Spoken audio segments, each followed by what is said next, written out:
1 വർഷം ആയിട്ടുള്ള കല്യാണം കഴിഞ്ഞിട്ട് പരസ്പരം ഇഷ്ടപ്പെട്ട് വീട്ടുകാരുടെ സമ്മതത്തോടെ തന്നെയാണ് കല്യാണം കഴിഞ്ഞത്. രണ്ടാൾക്കും ഒരേ വയസ്സുള്ളത്.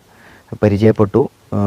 പിന്നെ കുറച്ച് കഴിഞ്ഞപ്പോൾ തന്നെ ഭർത്താവിന് ജോലിയൊക്കെ കിട്ടിപ്പോയി. പക്ഷേ പെട്ടെന്നൊരു ദിവസം വീട്ടുകാരോടൊന്നും അറിയിക്കാതെ ഭർത്താവ് നാട്ടിലേക്ക് വരുന്നൊരു സാഹചര്യം ഉണ്ടായി എന്നാണ് പറയുന്നത്.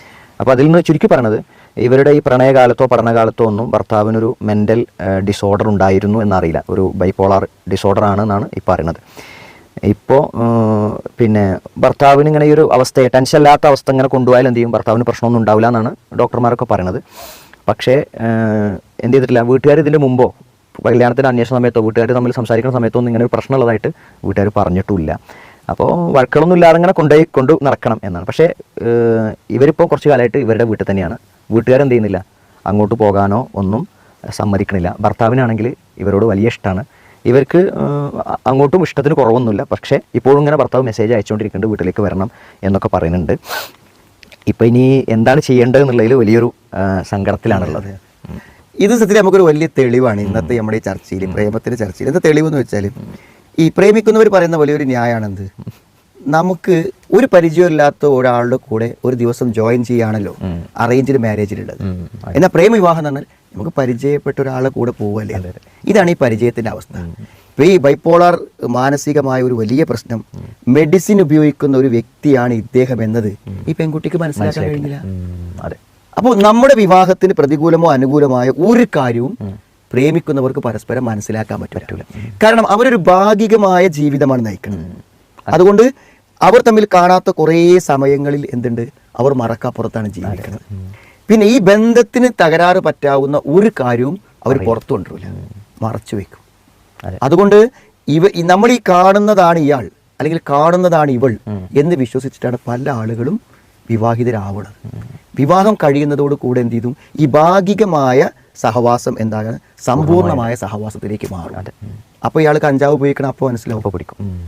അയാൾ സ്മോക്കിന് മനസ്സിലാവും, അയാൾ പോൺ സൈറ്റ് കാണുന്നത് അപ്പോഴാണ് മനസ്സിലാവുക, മനസ്സിലായി. അപ്പോഴാണ് ഇയാൾ മാനസിക രോഗിയാണെന്ന് മനസ്സിലാവുക. അപ്പോൾ ഇതൊക്കെ മനസ്സിലാവൽ എപ്പോഴാണ്, വിവാഹത്തോട്. എന്നാൽ അറേഞ്ച്ഡ് മാരേജിൽ എങ്ങനെയാണ്, നമ്മളിതൊക്കെ അന്വേഷിക്കും. ഇവർക്ക് അന്വേഷിക്കേണ്ട, കാരണം ഇത് നടത്താൻ തീരുമാനിച്ചാണല്ലോ, അന്വേഷിച്ചിട്ട് കാര്യമില്ല. ഇനിയിപ്പോൾ ഒരു പെൺകുട്ടിക്ക് പ്രേമുണ്ടായി വിവാഹം കഴിക്കണം എന്ന് പറഞ്ഞു വിചാരിക്കുക. അപ്പോൾ നമ്മൾ എല്ലാം അവനെക്കുറിച്ച് അന്വേഷിച്ചു.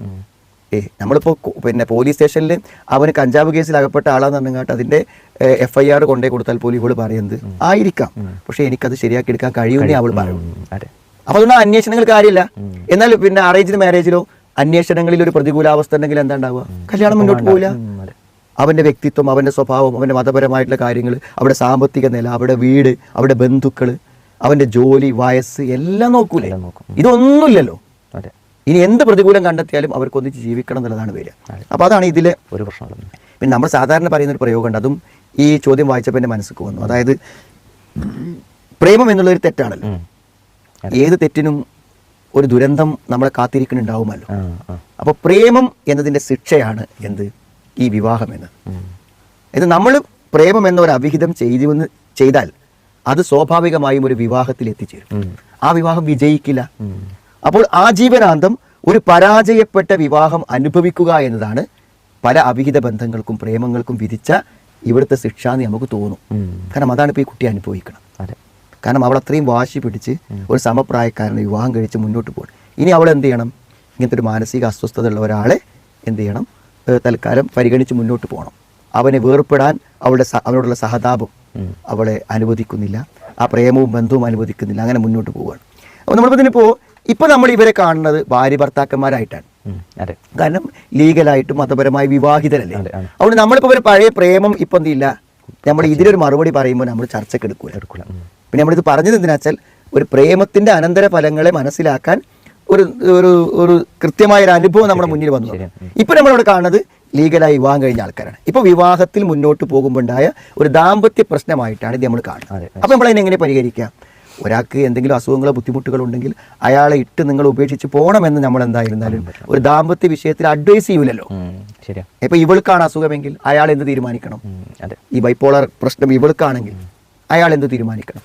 അപ്പൊ നമ്മൾ പറയണത് എന്തുള്ളൂ, വിവാഹിതരാണോ അവർ ഒന്നിച്ചു പോവുകയാണ് വേണ്ടത്.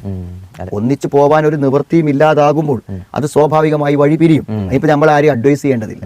സാധാരണ വിവാഹമോചനം നടത്തിക്കോളൂ എന്ന് നമ്മൾ ആരോടും പറയേണ്ട കാര്യമില്ല. നമ്മൾ വിവാഹമോചന സാധ്യതകളെ ഇല്ലാതാക്കാനാണ് നമ്മൾ ശ്രമിക്കേണ്ടത്. അപ്പോൾ ഇപ്പോൾ അയാൾക്കൊരു അവിഹിതം ഉണ്ട് എന്നൊക്കെ പറയുകയാണെങ്കിൽ വീണ്ടും നമുക്ക് ചിന്തിക്കാം. അയാൾ രോഗിയാണെന്ന് പറയുമ്പോൾ ഇയാൾക്ക് എന്തവസ്ഥയാണെങ്കിലും എനിക്ക് ഇയാൾ മതി എന്ന് പറഞ്ഞ് സ്വീകരിച്ച സ്ഥിതിക്ക് എന്ത് ചെയ്യണം, തൽക്കാലം ഇതൊക്കെ മാനേജ് ചെയ്ത് പോവുകയാണ് അവർ വേണ്ടത്. ഇനി ഒരു നിലക്കും പോകാൻ കഴിയാതെ വരുമ്പോൾ അത് പാരൻസിനോടൊക്കെ പറഞ്ഞ് ചർച്ച ചെയ്ത് ഇവരെ കൗൺസിലിങ്ങിനൊക്കെ വിധേയമാക്കി ലൈഫ് ലോങ് എങ്ങനെയായിരിക്കും ഇയാളെപ്പോഴുള്ള ജീവിതം എന്ന് മനസ്സിലാക്കിയിട്ട് മുന്നോട്ട് പോകാൻ ശ്രമിക്കുക എന്നുള്ളതേ പറയും. കാരണം പെൺകുട്ടികളെ സംബന്ധിച്ചിടത്തോളം അവർക്ക് വേറൊരു ഭർത്താവിനെ സ്വീകരിക്കാൻ പറ്റില്ലല്ലോ. അതുകൊണ്ട് ഒരു ഭർത്തൃ ജീവിതം ഇയാളിൽ നിന്ന് മാത്രമേ കിട്ടുള്ളൂ. പീസ് റേഡിയോ ലൈവ് കൗൺസിലിംഗ് പരിപാടിയിൽ നിന്നുള്ള പ്രസക്ത ഭാഗമാണ് ഇപ്പോൾ കേട്ടത്. ജീവിതത്തിൽ പ്രയാസങ്ങളും സങ്കടങ്ങളും ഉണ്ടാകാത്ത ഒരാളുമുണ്ടാവാനിടയില്ല. എന്നാൽ സങ്കടങ്ങൾ പങ്കുവെക്കാനും പരിഹാരം നിർദ്ദേശിക്കാനും ആരെങ്കിലുമുണ്ടെങ്കിൽ എന്തൊരാശ്വാസമായിരിക്കും. നമ്മേക്കാൾ കൂടുതൽ കഷ്ടപ്പെടുന്നവർ ഉണ്ടെന്നറിയുമ്പോൾ നമ്മുടെ വിഷമങ്ങൾ പലതും നിസ്സാരമായും തോന്നാം. സങ്കടങ്ങൾ പങ്കുവെക്കപ്പെടുമ്പോഴേ പാതി വിഷമം പരിഹരിക്കപ്പെട്ടുവെന്ന ആശ്വാസം വന്നുചേരും. പക്ഷേ അതിന് പറ്റിയ ഒരത്താണി കിട്ടുന്നില്ല എന്നതായിരിക്കും നിങ്ങളുടെ പ്രശ്നം. വിഷമിക്കേണ്ട, പീസ് റേഡിയോ നിങ്ങൾക്കൊപ്പമുണ്ട്. ഗൂഗിൾ പ്ലേ സ്റ്റോറിൽ നിന്നും പീസ് റേഡിയോ ആപ്പ് ഡൗൺലോഡ് ചെയ്യൂ. ഫീഡ്ബാക്ക് ഓപ്ഷൻ വഴി കമന്റ് ചെയ്യൂ.